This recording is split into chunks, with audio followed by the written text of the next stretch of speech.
কী ধরনের গভর্নমেন্টের দিক থেকে কী জিনিস করা হলে, খুবই জেনারেল প্রশ্ন, যে এই যে পেনিট্রেশন অফ এই এটা একেবারে আরেক ফার্দার ডিপার হতে পারে মেট্রো থেকে বেরিয়ে। আর একটা ফ্যাক্টর খুব কাজ করে যেটাকে বলে যে রুপি কস্ট, যেটা এই রুপি কস্টের অ্যাঙ্গেল থেকে যদি দেখা হয় লং টার্মে, এইটার কীভাবে অ্যাডভান্টেজ বলুন ডিসঅ্যাডভান্টেজ বলুন, কারণ কীভাবে ইনভেস্টাররা লাভবান হতে পারে বা ইনভেস্টারদের পার্সপেক্টিভটা কী হতে পারে। গোল্ডে যে জন্য আজকে আমাদের ভারতবর্ষ দেখেছেন, সেই গোল্ড 20-30 বছর ধরে যে ইনভেস্ট করে এসছে সেই লাভবান, সেখানে তো তারা বিক্রি করার কথা বলেনি, যেহেতু রেগুলার গ্র্যাজুয়াল দেখেছি। তাহলে পজের তো কোনো প্রশ্ন নেই, যেখানে সে ইনভেস্ট করছে সেখানে সে এটা ডবল আপ ডবল টপও করতে পারে এবং মাঝে মাঝে কিছু লামসাম টাকাও ইনভেস্ট করতে পারে। কেন এরকম পরিস্থিতি ধরুন 2-3 বছরে একবার ঘটলো। আমাদের যদি মনে থাকে 2021-এ আমরা নিফটি করলাম 18,000 টপ একবার। সেই নিফটিটা যখন ইউক্রেন ওয়ার হলো তার 1.5 বছর বাদে গিয়ে 15,000 হলো।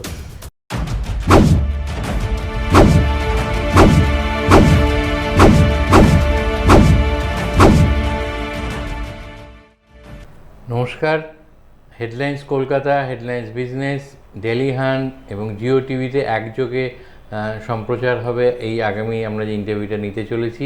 আপনারা আগেও ওনাকে পেয়েছেন আমাদের মধ্যে, আমাদের অনুষ্ঠানে যোগ দিয়েছেন। অত্যন্ত পরিচিত মুখ, বিশেষ করে মার্কেট মিউচুয়াল ফান্ড সংক্রান্ত বিষয়ে কথা বলতে হলে সজল রায়, কর্ণধার অঞ্জলি ইনভেস্টমেন্ট। এর আগের ইন্টারভিউতে উনি যা সুচিন্তিত মতামত দিয়ে গেছিলেন, নিশ্চিত আপনারা সবাই তার থেকে উপকৃত হয়েছেন। কিন্তু আজকে যে পরিস্থিতিতে বসে আমরা এই আলোচনাটা করতে বসেছি, তার সেখানে কিন্তু মাথায় একটা দুর্যোগের যেটা মেঘ বলা যেতে পারে, যদিও আমাদের এখানে সরাসরি আসেনি, কিন্তু পরোক্ষভাবে তার প্রভাব আসতে বাধ্য। এই যে যখন এই যে জিওপলিটিক্যাল টেনশনস বা জিওপলিটিক্যাল আনরেস্ট যেগুলো হয় পশ্চিম এশিয়ায়, বলুন যে একটা বলা যেতে পারে মহারণ বা মহাসংগ্রাম শুরু হয়েছে, যেটা ধীরে ধীরে হয়তো ছড়িয়ে পড়ছে অন্যান্য দেশে। এর ফলে যে বাজারে যে একটা অস্থিরতা বা যাকে পরিভাষায় বলা হয় ভলাটিলিটি, সেইটা যখন আসে, সেক্ষেত্রে যারা মিউচুয়াল ফান্ডে সিপে ইনভেস্ট করেন এসআইপিতে, তারা আপনার কি মতামত যে তারা কি একটু পজ করবেন না কন্টিনিউ করে যাবেন সেই ইনভেস্টমেন্টগুলো নিয়ে, বা এই ভলাটিলিটির সময় কীভাবে তারা বিহেভ করলে সুবিধা, বা আপনার পরামর্শ কী হবে? আমার আগের যতগুলো ইন্টারভিউ আছে তাতে কিন্তু সবসময় আমি বলেছি সিপের নিয়ম হচ্ছে যে আমরা বেশি ইউনিট যখন কিনতে পারবো তাতেই লং রানে গিয়ে আমাদের সিপের সুবিধা হবে। তো আমরা যে পরিস্থিতির মধ্যে চলছি, যে জিও পলিটিক্যাল পরিস্থিতির মধ্যে দিয়ে রয়েছি, তো এরকম জিনিস কিন্তু আগেও ঘটেছে, এটা নতুন কিছু নয়। আমাদের ভারতবর্ষের সেন্সেক্স, আমি বারবার বলেছি, 1979 সালে 100 দিয়ে শুরু করে আজকে অ্যারাউন্ড 80,000 রয়েছে। তো এর মধ্যে কিন্তু অনেক ঘটনা ঘটেছে। আমরা আলোচনা করছি ভারতের ইনভেস্টমেন্ট নিয়ে। একদমই। তো এরকম ঘটনা অনেক আগে ঘটেছে। আমাদের ভারতের কত যুদ্ধ দেখেছি এবং বিদেশের যুদ্ধ দেখেছি। কিছু 4-5 বছর আগেই আমরা রাশিয়ান ইউক্রেন ওয়ারও দেখেছি 2021-এর অক্টোবর থেকে, যেটা এখনও চলছে কিন্তু।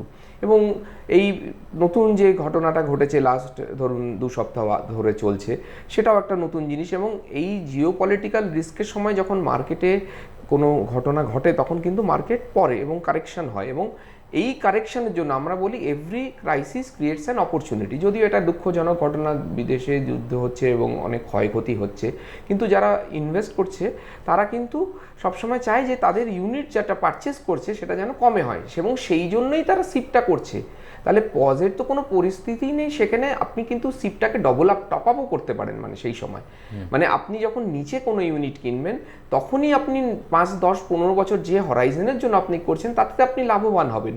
তাহলে পজের তো কোনো প্রশ্ন নেই, যেখানে সে ইনভেস্ট করছে সেখানে সে এটা ডবল আপ ডবল টপও করতে পারে এবং মাঝে মাঝে কিছু লামসাম টাকাও ইনভেস্ট করতে পারে। কেন এরকম পরিস্থিতি ধরুন 2-3 বছরে একবার ঘটলো। আমাদের যদি মনে থাকে 2021-এ আমরা নিফটি করলাম 18,000 টপ একবার। সেই নিফটিটা যখন ইউক্রেন ওয়ার হলো তার 1.5 বছর বাদে গিয়ে 15,000 হলো। ইউক্রেন ওয়ার কিন্তু চলছে, কিন্তু 2023-এর মার্চের 15,000-এর নিফটি 2026-এর সেপ্টেম্বরে 26,000 চলে গেল।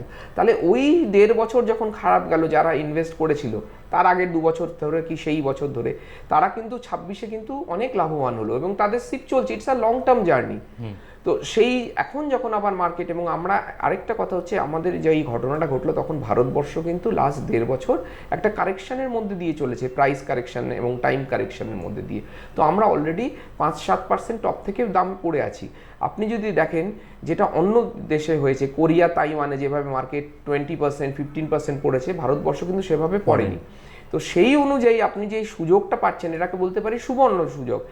আজ থেকে 6 মাস 1 বছর 2 বছর বাদে, এর আগেও আমরা দেখেছি অনেকে হয়তো ঘটনা মনে থাকবে যুদ্ধ হয়েছিল, কিন্তু যখন প্রাইস উপরে যাবে, ইকোনমি যখন রিভাইভ করবে, হ্যাঁ এখন একটা শর্ট টার্ম ব্লিপ তো হয়েছে, তেলের দাম বেড়েছে, তো তেলের দাম বললে ইন্ডিয়ান ইকোনমিতে একটা হিট হয়, কিন্তু আপনার এই অপরচুনিটিটা যে কম দামে আপনি জিনিসটা কিনছেন, সেই সুযোগটা তো এখনই এসছে।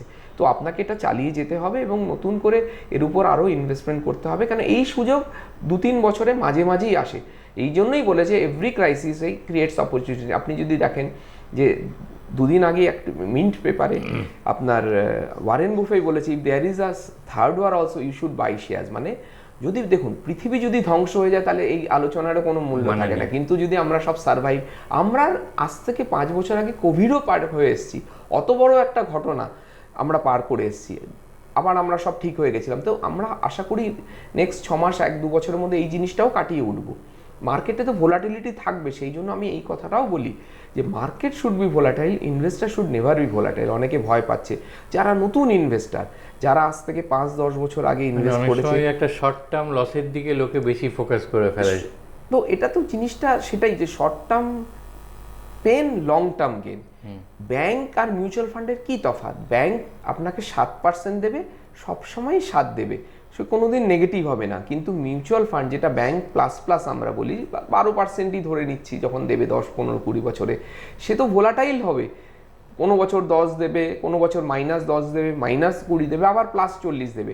কিন্তু ওই যে ডাউনের ইয়ার, সেই সময়টাই যদি আপনি না কেনেন, সেটা না ইনভেস্ট করতে পারেন, তাহলে কিন্তু লং রানে গিয়ে আপনার রিটার্ন সেরকম হবে না। ভিসাভিস যে ইনভেস্টার এই সময় বেশি করে ইনভেস্ট করবে। তো এই যে ধরুন আপনি যে কথাগুলো বললেন খুব সুন্দরভাবেই ব্যাখ্যা করেছেন। তার মানে একদিক থেকে দেখতে গেলে ভোলাটিলিটিটা মার্কেটের জন্য, মানে যারা ইনভেস্টার তাদের পার্সপেক্টিভ থেকে ভালো, কারণ একটা অপরচুনিটি এনে দিচ্ছে লং টার্মে গেইন করার জন্য। আর একটা ফ্যাক্টর খুব কাজ করে, যেটাকে বলে যে রুপি কস্ট, যেটা সেই রুপি কস্টের অ্যাঙ্গেল থেকে যদি দেখা হয় লং টার্মে, এইটার কিভাবে অ্যাডভান্টেজ বলুন ডিসঅ্যাডভান্টেজ বলুন, কারণ কীভাবে ইনভেস্টাররা লাভবান হতে পারে বা ইনভেস্টারদের পার্সপেক্টিভটা কী হতে পারে? রুপি কস্ট অ্যাভারেজিং এর কথা করে বলছি, তো সিপের অঙ্কটাই হচ্ছে, ধরুন আপনি একটা জিনিস 17 টাকায় কিনছেন, তারপরে 16 টাকায়, 15 টাকায়, মাঝখানে আবার কিন্তু হয়তো আপনি 18, 19, 20-তেও কিনেছেন, সেটা যখন আবার নিচে পড়ছে, তো আপনার রুপি কস্ট অ্যাভারেজিং এ কি হচ্ছে, আপনি ইউনিটস করছে, এই সময় এটাই অ্যাভারেজিং যখন আবার গিয়ে এটাই আপনি 28 কি 29-এ বিক্রি করবেন কি কখনো আপনি দেখবেন, তখন কিন্তু আপনার প্রফিটটা অনেক বেশি দেখাবে। আরেকটা কিছু ওখানে অঙ্ক আছে, ধরুন এই যে আপনি বলছেন লোকে ইনভেস্ট করে, কিন্তু এটা আমাদের মাথায় রাখতে হবে দুভাবে, থোক লামসাম এবং এসআইপিতে। তো যখন আমি লামসাম ইনভেস্ট করছি তখন কিন্তু আমি দেখছি শর্ট টার্মে হয়তো ভ্যালুয়েশনটা মাইনাস হয়েছে, সিপও মাইনাস হয়, কিন্তু আবার যখন মার্কেট হতে লামসামটা পুরো একসাথে উঠতে হবে সেই নামে, কিন্তু সিপ কি হচ্ছে আপনার নিচে অ্যাভারেজিং করে ওর অ্যাভারেজ কস্ট প্রাইসটাকে কিন্তু নিচে নামিয়ে আসছে। ঠিক। তো দিস ইজ দ্য টাইম, আপনি যে কোনো জায়গায় লেখা পড়বেন, এবং এটা কিন্তু ফার্স্ট টাইম না, দিস হ্যাজ হ্যাপেন্ড। আমাদের মনে রাখতে হবে, আমরা যখন প্রথম দিকে মিউচুয়াল ফান্ড করতাম 2000 সালে, তখন আমাদের পাস্ট ট্র্যাক রেকর্ড বলতে কিছু ছিল না, তখন একজনই ছিল US 64 আমরা জানতাম মিউচুয়াল ফান্ড। আজকে কিন্তু দাঁড়িয়ে আমরা 25-30 বছরের ইতিহাস মিউচুয়াল ফান্ডের আমরা আমাদের ইনভেস্টারদের, ক্লায়েন্টদের দেখাতে পারি, তার ডাটা দেখাতে পারি যে কীভাবে মার্কেট কখনো খারাপ পড়েছে, কখনো 2 বছর, কখনো 4 বছর, কখনো 1 বছর। রিসেন্ট ইনভেস্টার যারা মার্কেটে এসছে কোভিডের পরে, তারা কিন্তু কখনো 3, 4, 5 বছর দেখেনি খারাপ, যেটা আমরা 2000 সালে দেখেছি, 2008 থেকে 13 দেখেছি, মাঝখানে হয়তো 1 বছর উঠেছে, কিন্তু ওই সময় যারা ইনভেস্ট করেছে তারা কিন্তু খুবই লাভবান হয়েছে। তাহলে সেই জন্য আমাদের এই আলোচনাটা খুবই দরকারি হচ্ছে যারা নতুন ইনভেস্টার, যারা এই লাস্ট 3-4 বছর এসছে। আমরা যখন 2021-এর ইনভেস্টারের আমরা পোর্টফোলিও দিচ্ছি, এই মার্কেট ডাউনেও তাদের এক্সআইআর কিন্তু ভালো রয়েছে, কিন্তু যারা 2023, 24-25-এ এসছে, তাদের রিটার্ন হয়তো তারা খারাপ দেখছে, কিন্তু আমরা তো প্রথম দিনই বুঝিয়ে দিই যে এই জার্নিটা মিনিমাম 5-10-15-20 বছরের, এবং এর রিটার্নটা প্রথম 3 বছর নেগেটিভও থাকতে পারে। আমি এটাও বলেছি আগে, আমি এমনও দেখেছি প্রথম 3 বছরের রিটার্ন পজিটিভ, কখনো দেখেছি প্রথম 3 বছরের নেগেটিভ। কিন্তু এখানে একটা ম্যাথস আছে, mutual fund there are different maths in mutual fund. প্রথম 3 বছর যার সিপ দেখা যাচ্ছে নেগেটিভ, আর প্রথম 3 বছর যার পজিটিভ, 10 বছর বাদে গিয়ে দেখা গেছে দুজনের রিটার্ন যদি একই ফান্ডেও ইনভেস্ট করা হয়, প্রথম 3 বছর নেগেটিভ, তার রিটার্ন কিন্তু সবসময় বেশি হয়। আর এটা আমরা ডিফারেন্ট হরাইজনে শুরু করি। কেন? সে তখন বেশি ইউনিটস কিনেছে। প্রথম 3 বছর যদি কেউ পজিটিভ দেখে, সে রিটার্নটা পজিটিভ দেখছে, বাট ওর ইউনিটস কিন্তু বেশি আসছে না। তার মানে amount of investment and amount market ভ্যালুর যে ডিফারেন্স সেটা কম। কিন্তু যদি সে নেগেটিভ দেখছে, লং রানে গিয়ে দুটোর ডিফারেন্স কিন্তু বেড়ে যায়, সেখানে তার রিটার্নটা অনেক বেড়ে যায়। তো there is maths in mutual fund. যেমন একটা অঙ্ক আমি বোঝাচ্ছি, ম্যাথসের পেছনে is backed by a logic, sound logic, এবং দিস আর ডাটা ব্যাক। ধরুন আমি একটা এক্সাম্পল, এটা কেউ ভেবে দেখে না। ধরুন আপনি 2023-এ লামসাম ইনভেস্ট করেছেন একটা ফান্ডে, 2023-এই সেই ফান্ডেই আপনি এসআইপি করেছেন। আজকে আপনি যদি দেখেন 2023-এর লামসাম, আমরা তো বলি সিপ ভালো, 2023-এর ইনভেস্টমেন্টের market return is more than 2023-এর সিপ। কেন বলুন তো? এটা কেউ ভেবে দেখে না। 2023-এ ধরুন আপনি 16 টাকায় ঢুকেছিলেন, আমি অঙ্ক দিয়ে বোঝাচ্ছি, আজকে মার্কেট 28 গিয়ে এখন 24, তাহলে 16টা 24 প্রফিটে আছে একটা জিনিস। যে সিপ করেছে সে 16 থেকে শুরু করে কিনতে কিনতে 28 অব্দি তার ইউনিটস গেছিল, এখন আবার 20, তাহলে যেটা 27-28-এ কিনেছিল সেটা কিন্তু 24, তাই জন্য ওভারঅল রিটার্ন তার নেগেটিভ। কিন্তু যখন এটা 5-10 বছরে যাবে, এর রিটার্ন কিন্তু লামসামের থেকে বেশি হবে। তার জন্য আপনাকে সময়টা দিতে হবে। তার মানে there is maths in, nothing about fund manager, adviser. It is your goal, your long term return, আর আপনি কতদিন ধরে ইনভেস্ট করছেন, এবং এই যে ডাউনে আপনি যে একটা 10 বছরের হরাইজনে কতগুলো বছর আপনি ডাউনে কিনেছেন, তার উপরেই কিন্তু আপনার 8-10 বছর বাদে গিয়ে অঙ্কটা দেখাবে যে আপনি কত রিটার্ন পেলে। আমরা কিন্তু সেইভাবে না, আমরা ভাবি ফান্ড ভালো ভেলো না, অ্যাডভাইজার কি আমায় ভালো ফান্ড দিল না, আমি কি বেরিয়ে যাব। কিন্তু প্রথম দিন থেকে যদি আপনি এই উপলব্ধি এবং নিজেকে অ্যানালিসিস করতে হবে এই জিনিসগুলো, ফান্ড যে কীরকমভাবে রিটার্নটা হচ্ছে, কি অঙ্ক। So there is maths in mutual fund. একটা মানে যে কোনো ম্যানেজমেন্ট ইনস্টিটিউটে বলা হয় যে বড় বড় যেগুলো, তার সেখানে ওই প্রথমেই বলা হয় যে কী কী ভুলগুলো করবেন না, মানে ডোন্টসটাকে আগে পরিচিত করানো হয় স্টুডেন্টদের ক্ষেত্রে। আমি সেই নিয়মটা মেনেই বা সেই ফিলোসফি মেনে এবার আপনাকে জানতে চাইবো যে এই যখন ভোলাটিল, আপনি অনেকগুলোর উল্লেখ অলরেডি করেছেন, তাও specifically what are the most common mistakes যেটা ইনভেস্টাররা করে এই সময়, এবং যেটাকে অ্যাভয়েড করা উচিত, কিভাবে অ্যাভয়েড করা উচিত? দেখুন, প্রথম যে মিস্টেকটা ইনভেস্টার করে মিউচুয়াল ফান্ডে বলি, সেটা এই পরিপ্রেক্ষিত নয়, যেটা হচ্ছে রিসেন্সি বায়াস। লাস্ট কোন ফান্ডগুলো ভালো চলেছে সেইগুলোই করতে চায়, কিন্তু আমরা ডাটা দিয়ে আমার ইনভেস্টারদের দেখিয়েছি, সেভাবে এটা পাওয়া যায় যে লাস্ট 3 বছরের যে ভালো ফান্ড, সে হতে পারে পরের 3 বছর একদমই ল্যাগার্ড। তার অনেক উদাহরণ রয়েছে। আর গত 3 বছর যে ফান্ডটা হয়তো খারাপ করেছি, চলেনি, cycle, because there cycle change হয়, there will be cycle within cycles. বড় বড় ডিকেডিয়াল সাইকেলের মধ্যে ছোট ছোট সাইকেল হয়। কখনো কোনো ফান্ড ম্যানেজার চলে, কখনো গ্রোথ চলে, কখনো ভ্যালু চলে, কখনো মোমেন্টাম চলে।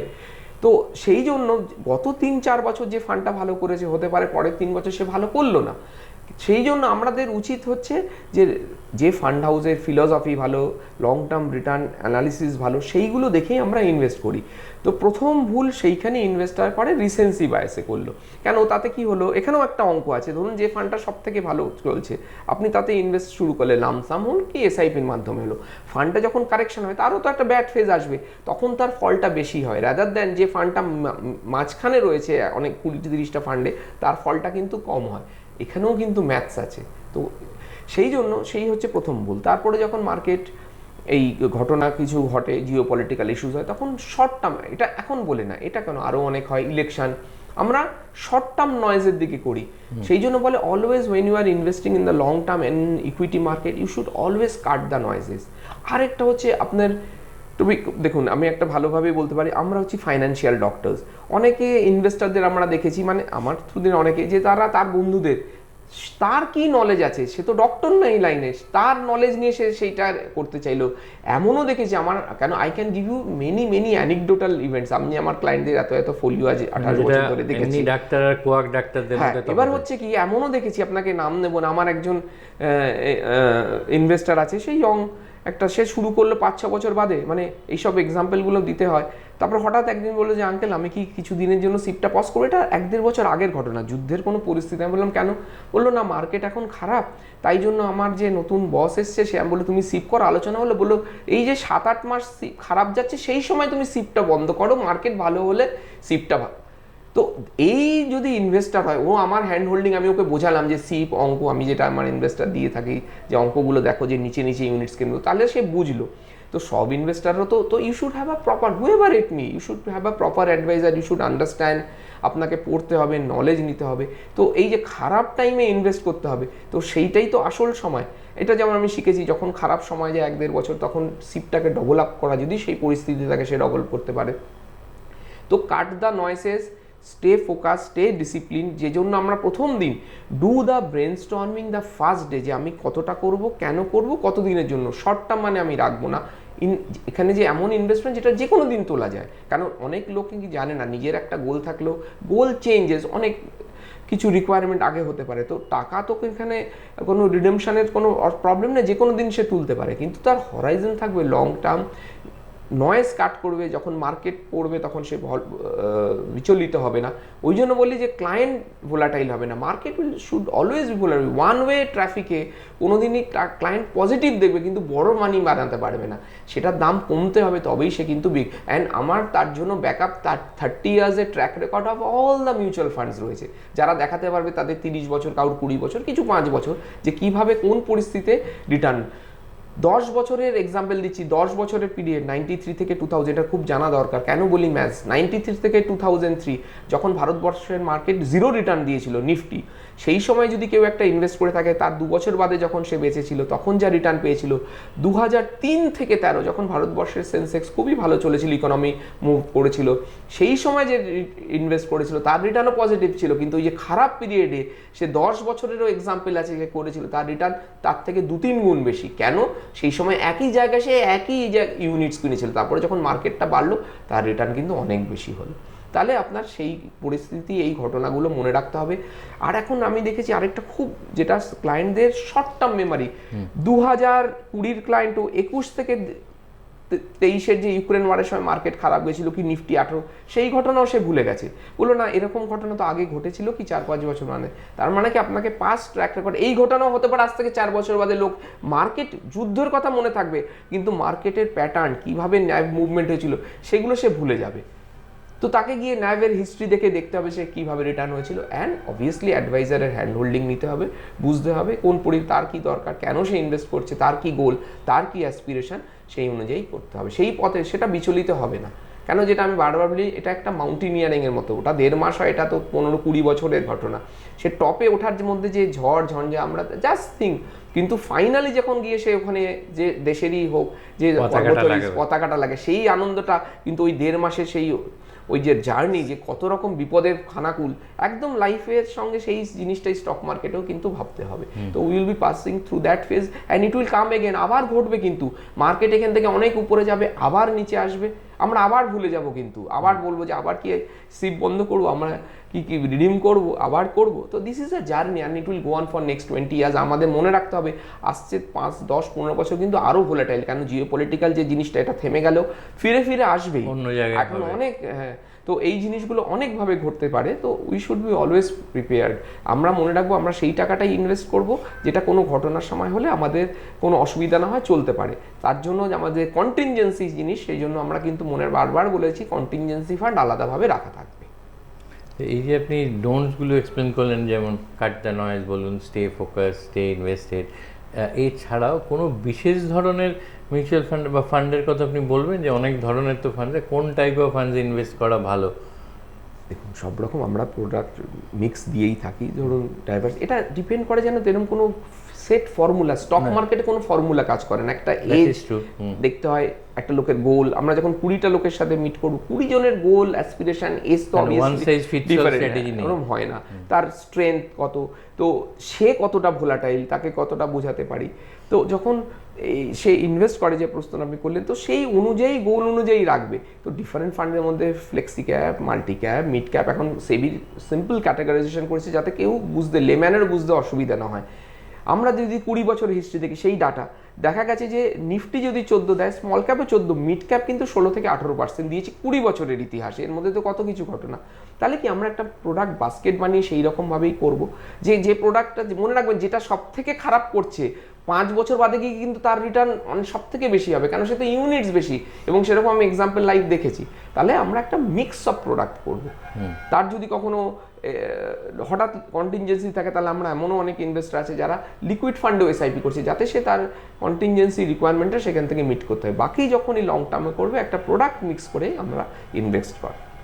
একটু জেনারেল ইয়েতে করি, কয়েক মাস ধরে বা আরও স্পেসিফিক্যালি বলতে গেলে গত মাসে বোধহয় যেটা ইকুইটি মিউচুয়াল ফান্ড, তাতে ফ্লোটা একটু বেড়েছে, একটা সার্জ দেখা যাচ্ছে। এইটা কেন, এবং is this trend going to stay, আর বা কি আপনি কীভাবে দেখছেন ব্যাপারে? আচ্ছা, এটা তো আমরা জানি বাই দ্য ডিপস, এই কথাটা এখন স্টক মার্কেটে মিউচুয়াল ফান্ডে সবাই জানে যে মার্কেট পড়লে লোকে ইনভেস্ট করতে চাইছে, কেন লোকেরা সাহসী হয়েছে।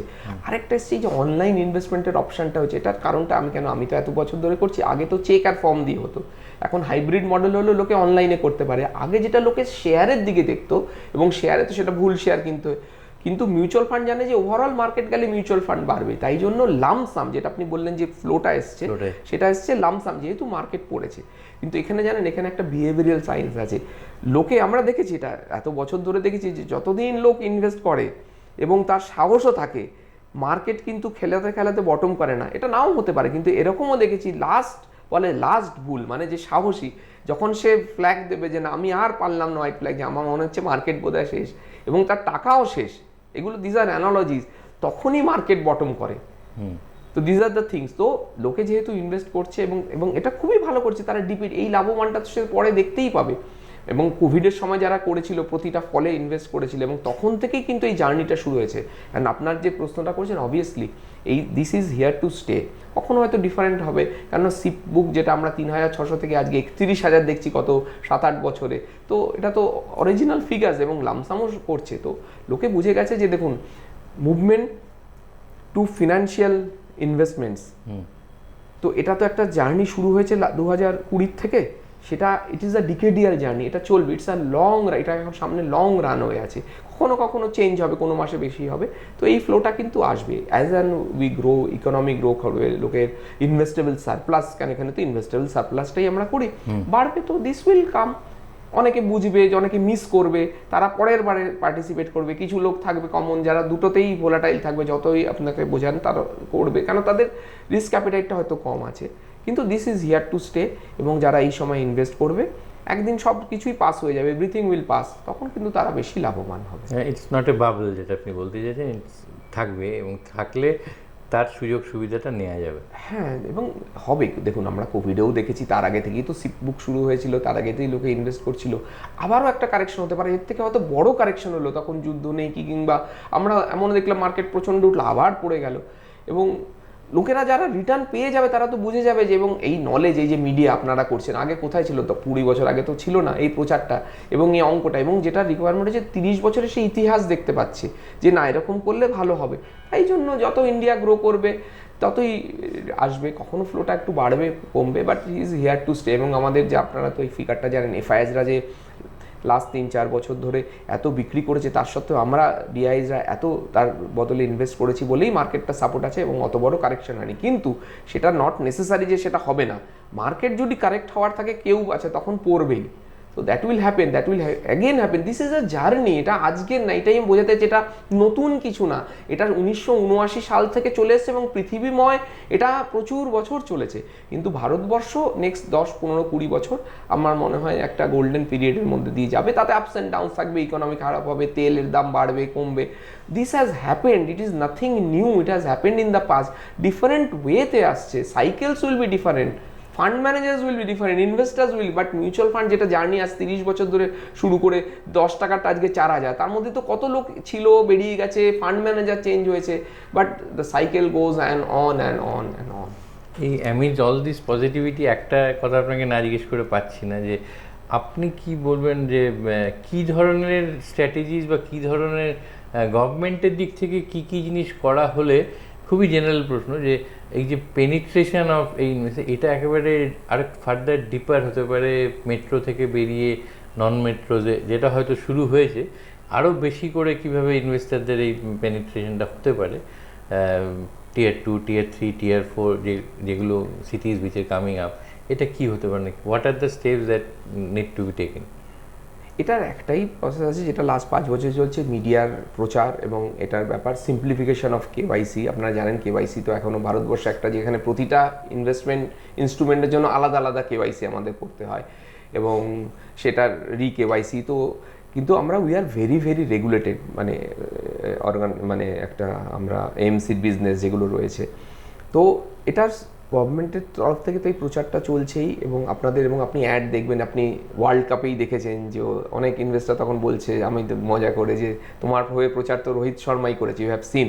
তো এর থেকে বড় যে মিউচুয়াল ফান্ড সেই হ্যাঁ, তো এই প্রচার তো লাস্ট 4-5 বছর ধরে চলছে। এই প্রচার যখন হচ্ছে, লোকে বুঝছে, লোকে জানছে, আমি তো সেটা বুঝতে পারছি অ্যাওয়ারনেস, এবং টায়ার 2 টায়ার 1 সিটিতে গ্রোথ মারাত্মক আছে, কিন্তু এই প্রসেস সিম্পলিফিকেশন অফ কেওয়াইসিটা এটা খুব দরকার এবং রেগুলেটরি ফ্রেমওয়ার্কের মধ্যে থেকেই আমাদের, we can't fight a regulator, তারা যে রেগুলেশন আমাদের করতে, আমাদের তার মধ্যে দিয়েই করতে হবে, কেন এটা তো আমরা ইনভেস্টারদের জন্যই করছি। হ্যাঁ, ইনভেস্টার অ্যাওয়ারনেস আরও প্রোগ্রাম যেগুলো আমি করে থাকি, অনেকেই করে থাকে, সেই ওগুলো অনেক বাড়াতে হবে এবং প্রচার হবে।